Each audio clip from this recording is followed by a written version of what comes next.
नमस्कार, मी स्नेहा परब। आज मी तुम्हाला दिवाळी स्पेशल फराळमध्ये पाकातले रवा आणि खोबऱ्याचे लाडू कसे बनवायचे ते दाखवणार आहे। चला तर मग आता लाडू बनवण्यासाठी आपण किचनकडे वळूया। मी इथे लाडू बनवण्यासाठी 1 बाउल रवा घेतलाय, त्यानंतर पाऊण बाउल साखर, अर्धा बाउल ओलं खोबरं घेतलंय किसून, अर्धा बाउल तूप घेतलंय, थोडं आपल्याला पाव बाउल दूध लागणार आहे आणि त्यानंतर वेलची आणि जायफळाची पूड करून घेतली मी बारीक, मनुके, चारोळ्या, बदाम आणि काजू असे ड्रायफ्रुट्स आहेत, तुमच्या आवडीप्रमाणे तुम्ही घेऊ शकता आणि थोडं पाक बनवण्यासाठी थोडं पाणी लागेल आपल्याला। चला तर आपण आता लाडू करायला घेऊया। सर्वात आधी आपण आता रवा भाजून घेऊया। मी 1 बाउल रवा घेतलाय, तो आता आपण यामध्ये घालूया आणि थोडं थोडं तूप टाकायचं आहे आपल्याला, एकदम सर्व टाकायचं नाहीये। मी आधी 1 चमचा तूप टाकून घेते। बारीक गॅसवर चांगलं भाजायचं नाही तर तो रवा वरून लालसर दिसतो आणि आतमध्ये कच्चा असतो। बारीक गॅसवर भाजला तर मग चवीला खूप छान लागतात ते लाडू। थोड्या वेळाने अजून तूप घालायचं। आता मी आणखी 1 चमचा तूप घालते। सतत ढवळत राहायचं नाही तर तो खाली लागेल। आपल्याला कलर चेंज करायचा नाहीये, तर थोडासा पांढरसरच ठेवायचा आहे, पण चांगला खरपूस असा भाजून फक्त घ्यायचा आपल्याला। एवढं तूप आता बरोबर आहे आपल्याला। हे मोठे 3 चमचे मी तूप घातलंय यामध्ये। आता 7-8 मिनिटं झालीत आपले रवा भाजून।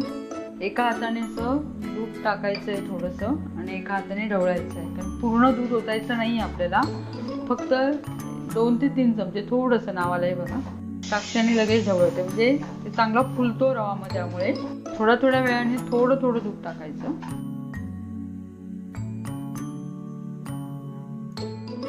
2 चमचे झाला, अजून एखादा चमचा टाकते, बस होईल एवढं आपल्याला। 3 चमचे। हे सर्व बारीक गॅसवर करायचं आहे आपल्याला, जास्त मोठा गॅस करायचा नाही, मग तो कलर चेंज होणार त्या लाडवांचा। पण जास्त दूध टाकलं नाही, 3 चमचे छोटे दूध टाकले आणि 1 बाउल रवा आहे आपला, त्यामुळे 3च चमचे। रवा असं छान हलका झालाय दूध टाकल्यामुळे, फुललाय मस्त तो आता। दूध घालून झाल्यानंतर चांगलं 5 मिनिटं आपण त्याला भाजणार आहोत अजून।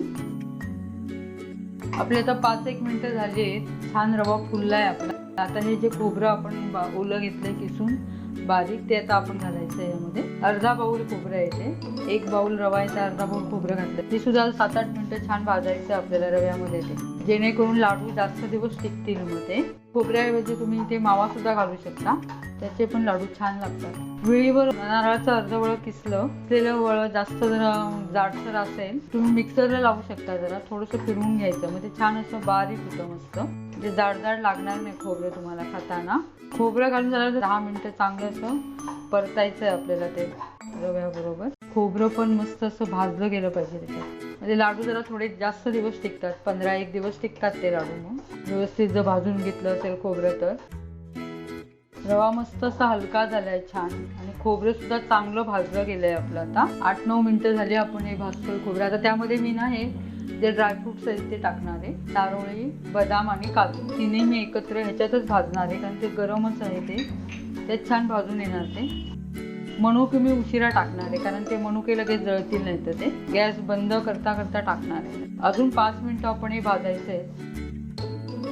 आता आपलं हे छान झालंय, भाजलंय, मी गॅस बंद करते आता हे मनुके मी यामध्ये घालणार आहे, कारण हे आपलं रव्याचं सारण आता हे गरम आहे, त्यामध्ये छान मनुके भाजले जातील। आता ते जास्त गरम नाही करायचे आपल्याला, आता ते काळे पडेल। छान भाजून घ्यायचं आणि ढवळत राहायचंय बंद केल्यानंतर सुद्धा, नाहीतर एका दुसऱ्या भांड्यात काढून ठेवलं तरी चालेल, ते ढवळायची गरज नाही, त्याच्यामध्ये लागेल परत खाली ते। भांडं आपलं गरम आहे ना। आपले ड्रायफ्रुट्स पण चांगले भाजले गेलेत, आता असे दिसत आहेत लाल। हे एका दुसऱ्या प्लेटमध्ये काढून घेऊया आणि पाक तयार करायला घेऊया। आपला 1 बाउल आता रवा होता, तर मी आता इथे अर्ध्यापेक्षा थोडी जास्त साखर घालते आणि हे बुडेल एवढं आपल्याला पाणी घालायचं। तर मी गॅस चालू करते। आपल्याला साखर चांगली वितळून घ्यायची आहे, आपल्याला 1 तारी पाक करायचा आहे। पाकात थोडंसं तूप टाकते मी नावाला।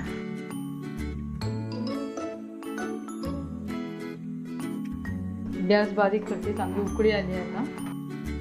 आपला हा पाक घट्ट झालाय, बघूया आपण एक तार पडते का, अजून झाला नाहीये। थंड झाल्यानंतर ना असं हाताने बघायचं झाला की नाही तो। तार जर आली एक तर समजायचं आपला एक तारी पाक झाला तयार.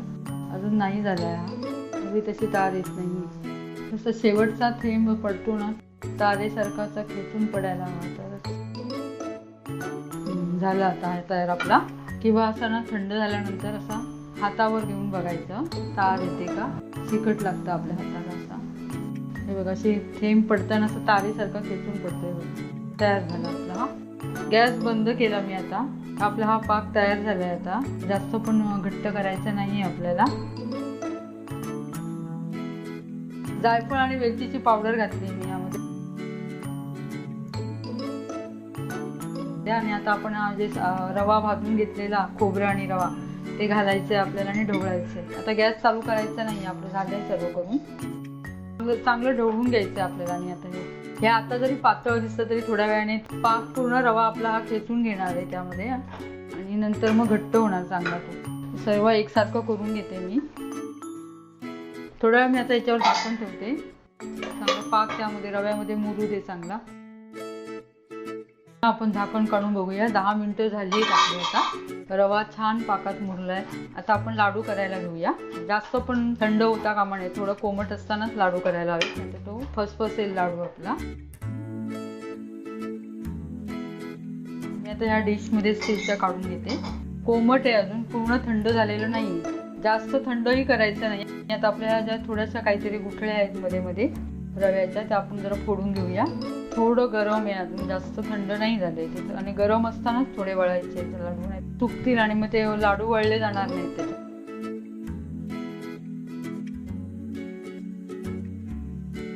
मी आता हे बांधायला घेते.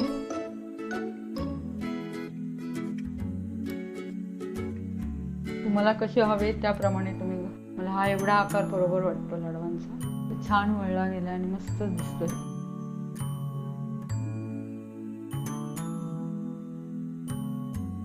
हा दुसरा लाडू छान झाला तयार.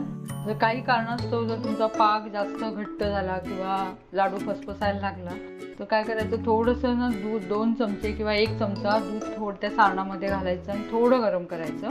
तर लगेच ते बांधले आता छान लाडू. ते जास्त घालायचं नाही, जास्त घातलं दूध तर एकदम पातळ होईल ते. लगेच थोडं 1 चमचा घालून बघायचं आधी, लगेच बांधले जातात ना ते.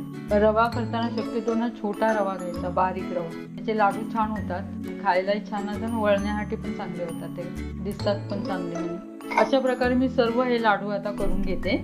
1 बाउल रव्यामध्ये 12 लाडू झाले आपले तयार, छोटे छोटे असे. खोबरं जर चांगलं त्या रव्यामध्ये भाजलं गेलं ना तर हे चांगले 15-1 दिवस टिकतात हे लाडू.